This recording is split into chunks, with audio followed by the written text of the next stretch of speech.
আমরা 4 ঘর ভাড়াটি ছিলাম। সিঁড়ির তলায় ঘুটে ছুরি রাখা নিয়ে একবার আমার মার সঙ্গে শিখার মার খুব ঝগড়া হয়েছিল। একদিন আমার ছোট বোন তোরা যে যা বলিস ভাই, আমার সোনার হরিণ চাই গানটা গাইছিল। ও যেমন গাইতে পারতো আর কি, অমনি পাশের ঘরে ছুটিটা চেঁচামেচি জুড়ে দিল। লজ্জা করে না? আমাদের গান গাইছিস, আমাদের গান একদম গাইবি না। শিখার মা আমার বাবার অফিসে চাকরি করতেন। আমাদের বাড়িতে তখন রবীন্দ্রনাথের লেখা ছোটখাটো তেমন কোনো বই ছিল না। একদিন বাড়ির শোবার ঘরের খালি দেওয়ালটাকে আঙুল তুলে দেখিয়ে মাকে বললাম, মা, এইখানটায় একটা রবীন্দ্রনাথের ছবি বানাতে হবে। মা আমার কথা শুনে খানিক চুপ করে থাকলেন। তারপর ধীর পায়ে উঠে গিয়ে পরম যত্ন সহকারে আলমারি থেকে বের করে আনলেন বাবার উপহার দেওয়া এমব্রয়ডারি সুতোর বাক্স।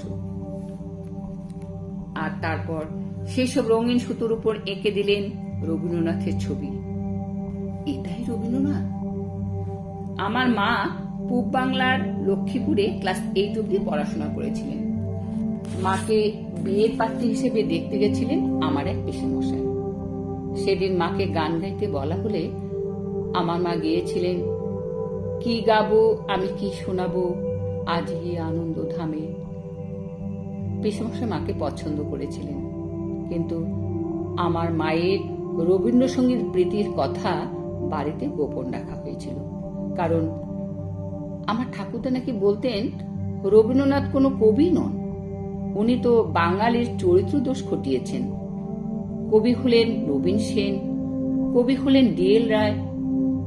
একবার মনে পড়ে আমি, আমার মা, আমার ছোট বোন কদিনের জন্য আমরা মেজপিসি বাড়ি বেড়াতে গেছিলাম।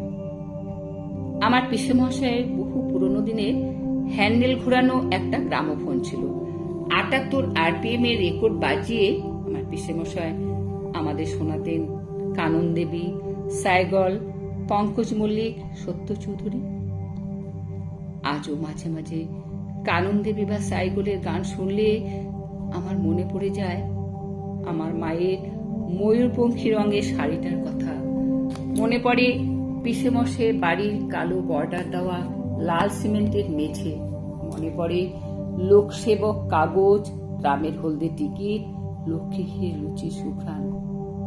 আর আমার পিসেমশাইয়ের আলমারিতে রাখা চকোলেট রঙের মলাটে বাঁধানো বিশ্বভারতী প্রকাশনায় রবীন্দ্র রচনা বলি।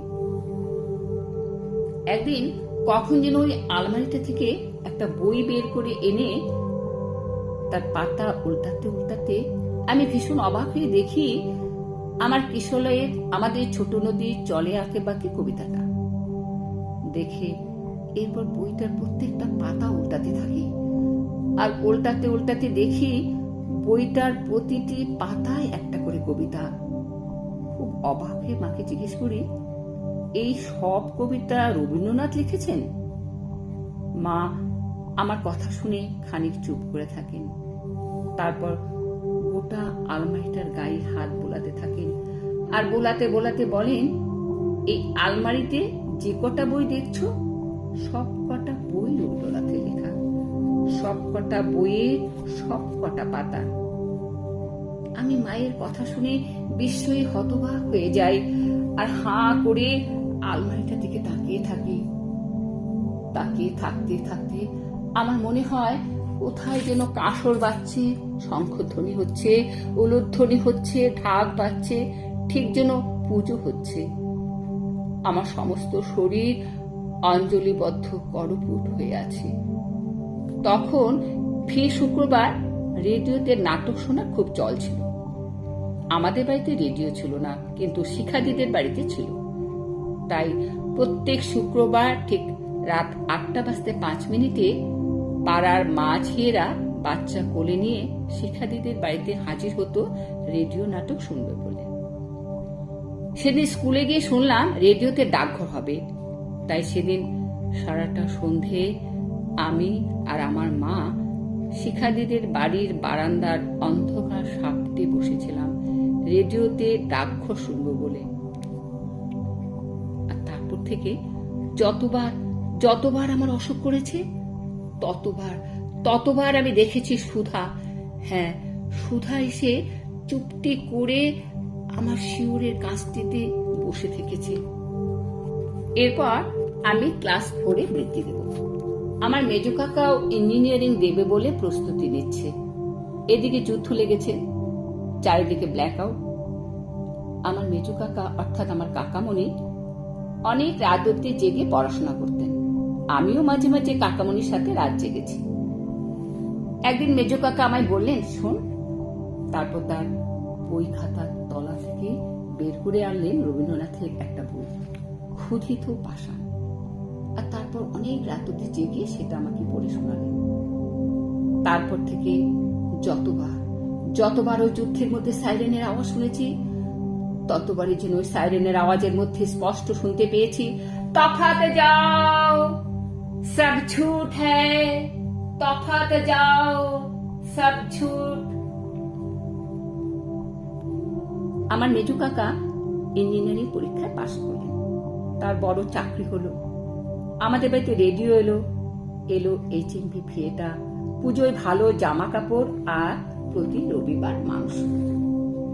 একদিন বাড়ির সবাইকে অবাক করে দিয়ে কাকামণি কিনে নিয়ে এলেন গোটা রবীন্দ্র রচনাবলী। সেদিন লক্ষ্য করেছিলাম আমার মায়ের মাথার ঘোমটাটা বারবার খসে পড়েছিল। আমার মেজো কাকা, আদরের কাকামণি, ইঞ্জিনিয়ারিং পরীক্ষায় পাশ করার পর 1 বছরের কম সময় এই পৃথিবীতে বেঁচেছিলেন। মাত্র 18 দিন শয্যাশায়ী থাকার পর ডাক্তারের ভুল চিকিৎসায় কাকামণি মারা গিয়েছিলেন। মেজো কাকা বোধহয় তার মৃত্যুটা টের পেয়েছিলেন।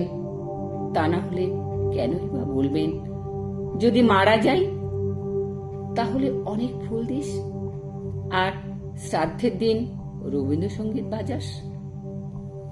কিন্তু ঠাকুরটা যে তখনও বেঁচে, তাই শ্রাদ্ধে রবীন্দ্রসঙ্গীত নয়, বাড়িতে কীর্তন বসেছিল।